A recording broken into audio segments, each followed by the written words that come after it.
अस्सलाम वालेकुम। मैं हूँ शाहिद हुसैन अहमद शेर जट साहब मेरे साथ मौजूद हैं। सर आपका बहुत शुक्रिया, आपने कीमती वक्त दिया। काफी दिन से लोग सवालात पूछ रहे हैं। मैंने क्योंकि हमारी आपस में इस तरह गुफ्तगू नहीं हुई थी, तो सवाल ये है कि सर लाहौर से जो केस वापस लिया गया है, जो कि मेहदी कादमी साहब की तरफ से दायर किया गया था, वो बुनियादी तौर पर केस क्या था? और एक ये तासुर भी दिया जा रहा है कि आपके जो पेटीबंद भाई हैं, जो कि गैर मारूफ वकील हैं, जिनको सुना तो ये जाता है, कहा भी ये जाता है कि उनको लाहौर की अदालतों में भी इतना लोग नहीं जानते, लेकिन उनकी तरफ से एक तासुर दिया जा रहा है कि उनके खौफ की वजह से वो केस वापस लिया है। तो पहले तो ये बताइएगा, बुनियादी तौर पर केस था क्या, वापस लेने की वजह क्या थी, और या वाकई खौफ की वजह से केस वापस लिया गया है?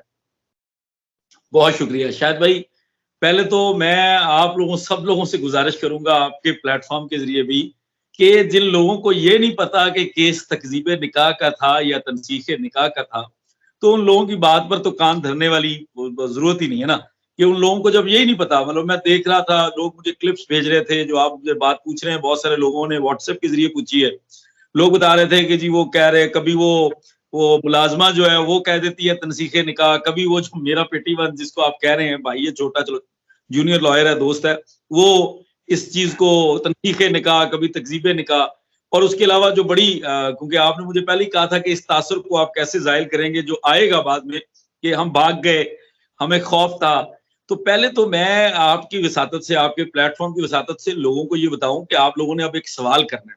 वो सवाल ये करना है कि ये जो बंदा ये कह रहा है, जो ये मेरा जो मेरा पेटी बंद भाई जिसको आप कह रहे हैं, वो ये कह रहा है कि मेरे खौफ से भाग गए या मेरे डर से भाग गए, या उसके साथ कोई वो मुलाजमा या टेढ़ी टांगों वाला शैतान ये कह रहा हो, उससे सवाल ये बनता है ओ भाई तुम्हारा उस केस के साथ ताल्लुक क्या था? केस हमने दायर किया और 6 महीने से 4 महीने से आपको पता है कि केस दायर हुआ है। आपको पता है सोशल मीडिया के ऊपर मैं उसके ऊपर बात कर रहा हूँ, आप बात कर रहे हैं, जिब्रान नासिर इंटरनेशनल मीडिया को इंटरव्यू दे के बता रहा है, मैं उस जज का जिक्र कर चुका हूं कई दफा, और वो कह रहा है कि जी हमें तो अभी पता चला इन्होंने छुपाया हुआ था। फिर वो कहता है मैं अभी गया हूं और ये भाग गए। ओ भाई तुमने तो उस केस के अंदर जवाब ही नहीं दिया। तुमने तो एक दिन पहले जाके छुप के एक वकालतनामा लगाया है जिसका अभी भी हमें नहीं पता कि वो तुम्हें जहीर ने दिया कि नहीं दिया। तुम तो मेरे भाई उस केस के अंदर वकील बने हुए हो जिस केस के अंदर तारीख में पहली मर्तबा जिसकी तरफ से केस दायर किया जा रहा है वो माइनर है, जिसकी तरफ से केस दायर किया जा रहा है वो सिग्नेचर नहीं कर रहा। तुमने तो ऐसे ऐसे काम किए हुए, तो मेरी जान आपके खौफ से हम जरूर जाते अगर आप उसके अंदर हमारे सामने आते। आप तो आपका उस केस के साथ कोई ताल्लुक नहीं है।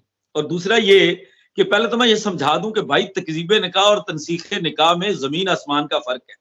ये बिल्कुल कोई मिलती जुलती चीजें नहीं है, इसमें बहुत बड़ा फर्क है। अब चूंकि जो दोस्त होते हैं ना, जो कानून सीख रहे होते हैं, अच्छा जी जी। लगता है अगर वो गलती करें और वो सीखने की कोशिश करें तो फिर तो अच्छा है। लेकिन अगर किसी को कानून का पता ही नहीं है और वो कानूनदान बने तो फिर थोड़ा बुरा लगता है हमें भी। और खासकर हमसे कोई जूनियर हो तो फिर थोड़ा और ज्यादा बुरा लगता है, और लगता है कि यार आप अपने बड़ों से सीख लो, आप पूछ लो। आप मतलब मजे की बात यह है कि ये जो मौसूफ बता रहा है, इससे मेरी बात हुई थी उस दिन, और मैंने उसको कहा कि वो तो हमने केस विड्रॉ कर लिया और तुम यहाँ डेट लेते फिर रहे हो कंसोलिडेशन में। ये तुम्हारी कंसोलिडेशन इनफ्रक्चस हो गई है।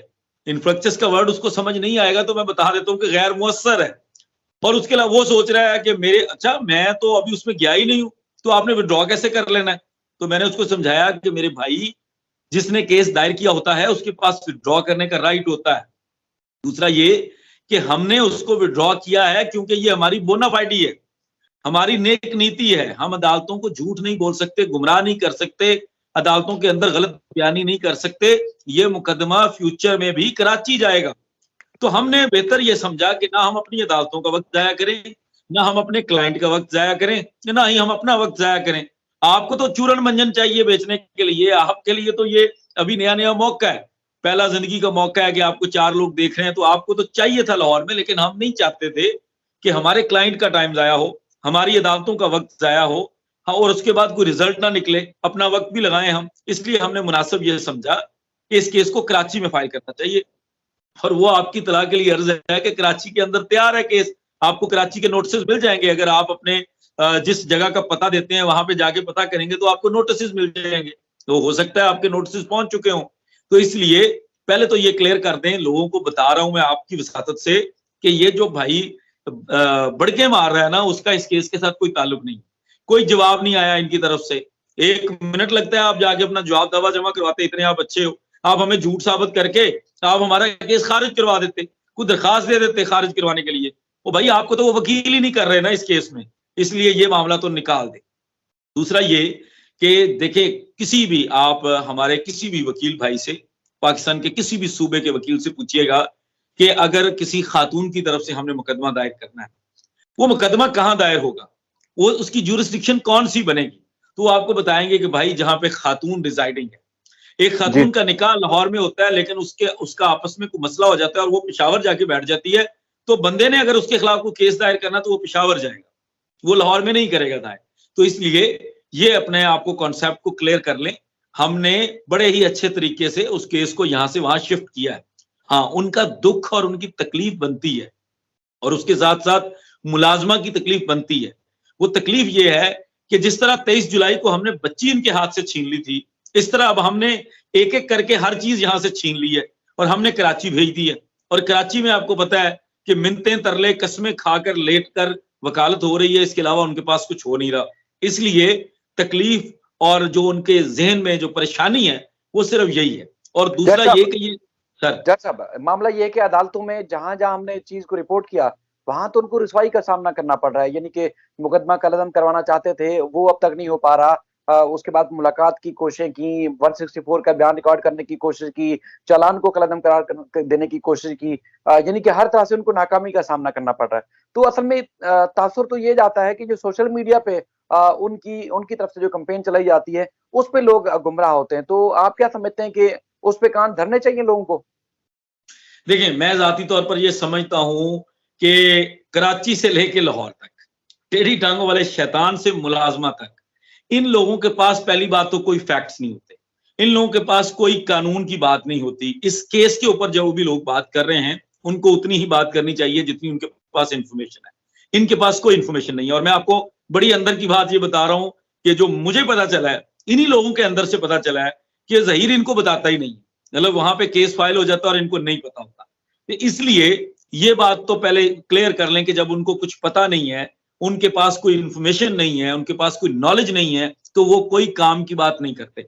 दूसरा, अगर वो कोई बात करते हैं तो हम उनकी बात को हाईलाइट पता कैसे करते हैं, हमारे कुछ दोस्त या हम लोग मिल, मैं अपने ऊपर ले लेता हूं या आपके ऊपर ले लेता हूं, क्योंकि किसी दोस्त को कहेंगे तो दोस्त नाराज हो जाते हैं। हम लोग क्या करते हैं, हम उनकी बात को काउंटर करने लग जाते हैं।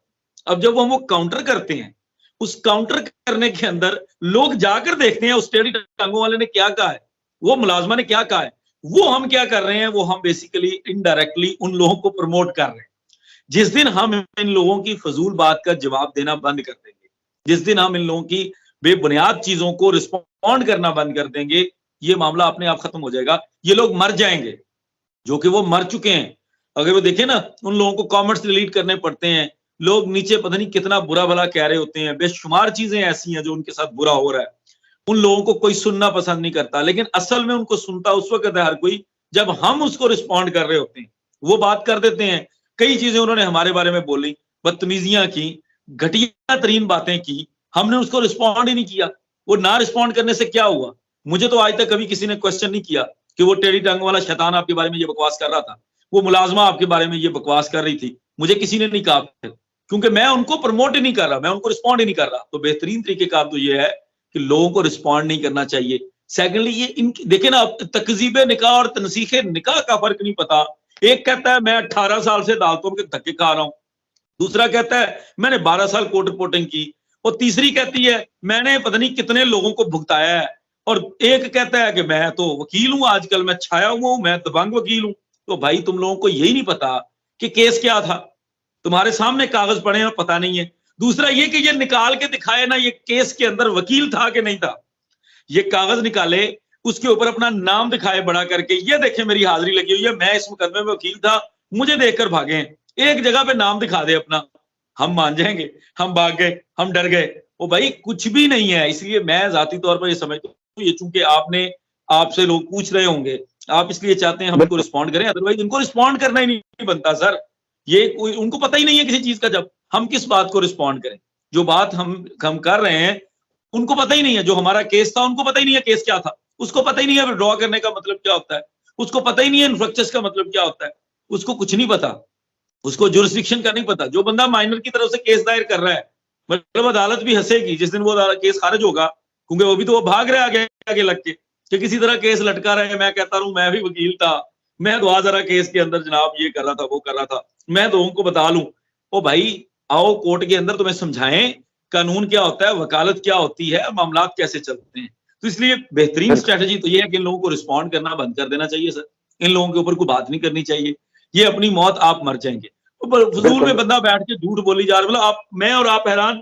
ओ यार लैब, वो लैब कौन सी लैब, वो पता नहीं इसको किसी ने कोई डब्बी में डाल के कोई चीज दी थी टेस्ट करवाने के लिए, उसके लिए लैब में गया, इसको लैब का पता चल गया और कह दिया वो मैंने लैब में फलां की आवाजें भेज दी। और असल में तो हमारे दोस्तों को चाहिए ना कि इनको रिस्पॉन्ड ही ना करें, वो तो जाहिल आदमी है। मैंने देखा मतलब कोई उसको सेंस ही नहीं है, कराची से लेके लाहौर तक ये सारे जालों का टोला इकट्ठा हुआ, कोई पता ही नहीं है उनको। अब देखें पहले हम भी बात करते थे, अब हम बंद कर गए हैं, अब हम उसके ऊपर मतलब किस चीज को रिस्पॉन्ड करें। कई दफा हमारे पास दोस्त यार आते हैं, वो कहते हैं तुम किस चीज को रिस्पॉन्ड कर रहे हो, उसको तो पता ही नहीं है किसी चीज का। तो इसलिए बेहतरीन तरीकेकार तो ये है कि इनको रिस्पॉन्ड करना बंद कर दें, कुछ भी नहीं है। दूसरा भाई, हम जरूर तुमसे डरते अगर तुम हमारे सामने वकील बनकर आकर पेश होते, और जहां तुम्हें पेश होना है, जहां तुमने बहस करनी है, वहां तुम पेश होते नहीं हो, और बाकी जगह डर गए, भाग गए, ये हो गया वो हो गया, बेनकाब हो गई टीम, फला हो गया। खुदा का खौफ करो यार। दूसरा, आपके प्लेटफॉर्म की वसातत से मैं उसको डायरेक्टली भी ये कह चुका हूं कि अपने सीनियर्स की कदर करो, अपने प्रोफेशन की कदर करो। अगर इस तरह से बदतमीजियां करते रहोगे तो तुम्हें भाई इसका बड़ा नुकसान होगा। तुम्हें अभी तुम्हारा कैरियर शुरू हो रहा है, अभी तुमने बहुत कुछ देखना है जिंदगी में आगे, अभी तो तुम्हारा कैरियर शुरू है, अभी तो तुम अपने पांव पे खड़े नहीं हुए मुकम्मल तौर पर, और तुम बातें इस तरह की कर रहे हो। इसलिए एहतियात करो। सर जब जब उनको वकील साहब को मैं पहले भी कह चुका हूँ कि जब उनको अपनी इज्जत की परवाह नहीं है तो दूसरों की क्या इज्जत करेंगे, दूसरों की माँ बहन की क्या इज्जत करेंगे, दूसरे प्रोफेशन की तो खानदान की करें क्या ना, इज्जत करेंगे। अपने प्रोफेशन की तो प्रोफेशन करें की ना। भी परवाह नहीं है सर। वो खातून उनको अब उनके मुंह पे बोल रही होती है कि दूध बेचने के लिए निकले हुए हैं, तो आप ये तो उनके लिए शर्म का वो बड़ी मकाम होना अफसोस चाहिए, की यानी कि चूप मरना चाहिए कि एक आपके प्रोफेशन को ये बात कर रही है और आपका फेस दिखा के, क्योंकि खातून को ना खबरों का पता है ना हालात वाकयात का पता है, उसको तो सिर्फ शक्ल दिखा के लोगों को अट्रैक्ट करना होता है। अब इनको अगर कुछ मामलात का पता होता है या कुछ हालात वाकयात का पता है तो फिर इनको तो खुद अपने प्रोफेशन का भी ख्याल करना है, इंसानियत का भी ख्याल करना है। बाकी ना खबरें होती है, ना इनके पास कोई मामलात होते हैं, ना कोई किसी भी चीज का कुछ होता है, इनको तो कोई सीरियस ही नहीं लेता। लेकिन वही वाली बात जैसे आप फरमा रहे थे कि अगर आप देखेंगे, आप जवाब देंगे तो उसके बाद फिर लोग जाके इस साइड के लोगों को जाके देखने के बाद लोग फिर उनके वॉल पे जाते हैं, वहां जाके देखते हैं कि उन्होंने क्या बकवास की है। तो इससे बेहतर ये है कि उनको देखा ही नहीं जाना चाहिए सर। आपका सर बहुत शुक्रिया, आपने कीमती